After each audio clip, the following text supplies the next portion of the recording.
Hi, good morning everyone. It's Julie here and I have got you a little sequence of exercises here that you can do every day just to help your general mobility. So let's get started.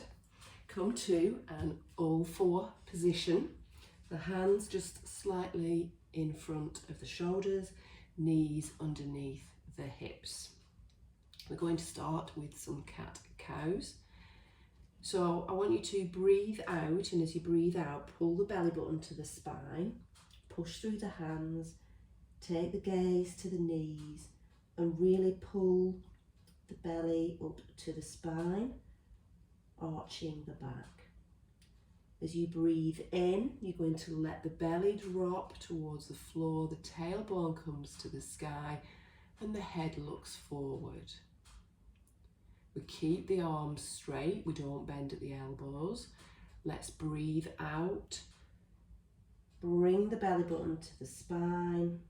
The gaze comes towards the knees, really arching through the back. Breathe in, drop that belly down and look forwards. So let's keep doing this, working with your own range of movement. Breathing out as you pull the belly button to the spine, really rounding the shoulders and the back.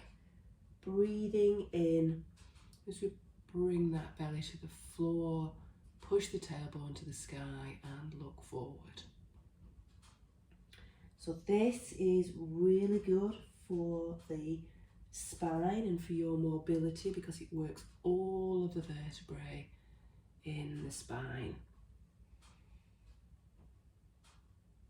So if you commit to doing this exercise for a couple of minutes each day when you get up, it will really help. It's quite good for brain fog as well. So if you have an attack of brain fog when you sat at your desk, just get down on the floor and do some cat-cows. Although you might not want to do that in the office, only if you're working from home. Let's come back to a neutral spine now. We're going to lift the right hand up as we breathe in and really stretch through those fingertips. As we breathe out, we're going to thread that hand through, taking it as far as we can and really feeling the stretch across the shoulders and the back.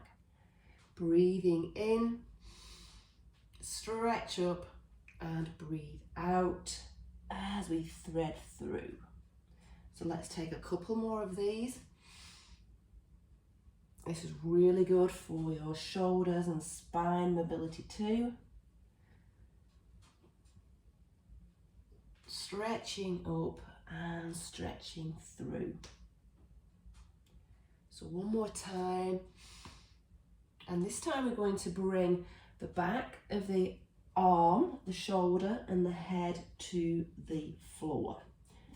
So you'll then hopefully find that there's a little bit of an intensity in this stretch in the back. And you can stay here. Or if you want to take this a little bit further, take this left hand and bring the back of the palm to the lower back. And then you can just feel that more of a stretch in the shoulder. Just going to stay here for a breath or two.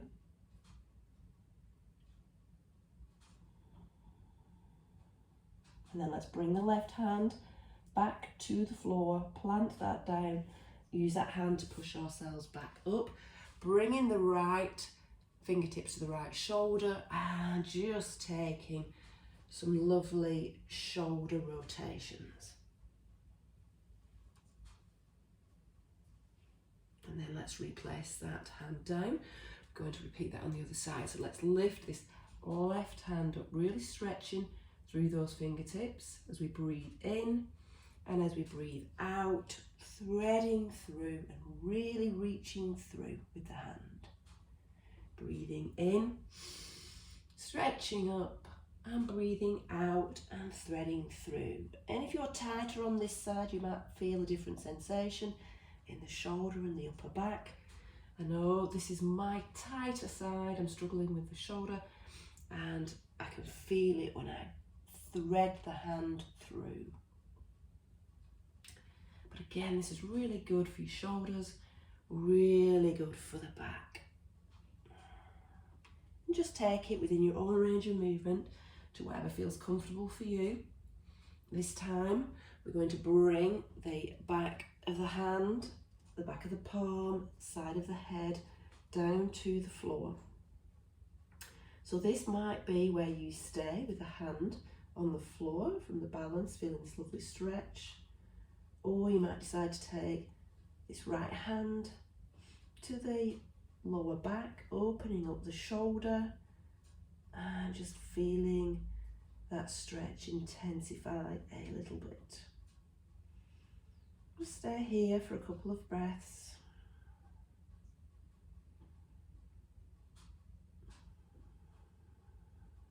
And then let's bring that right hand back to the floor, planting the palm, using the hand to push ourselves up, bringing the left hand to the shoulder and taking some lovely rolls through the left shoulder.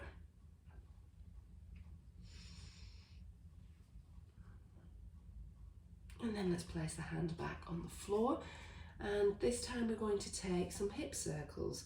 So let's start with the right leg, and we're going to bring it forward, out to the side and around. So you're going to take the movement that feels good for you.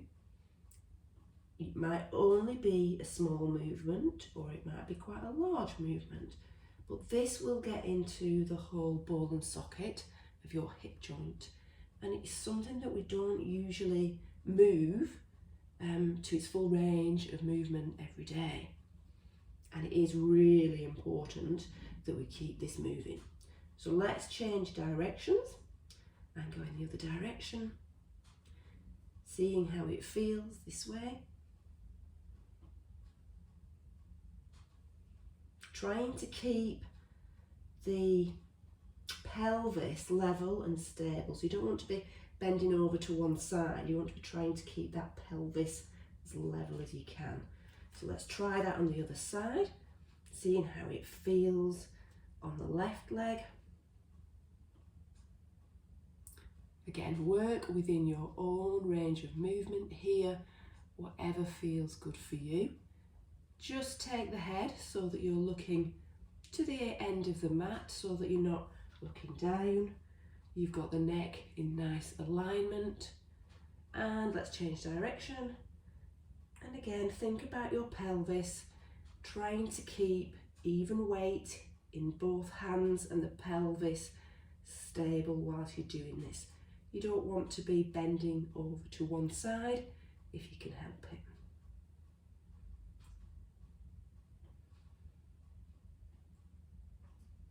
Let's bring the knees back down, come back to a seated position, and let's just work through the wrists a little bit, releasing the wrists off.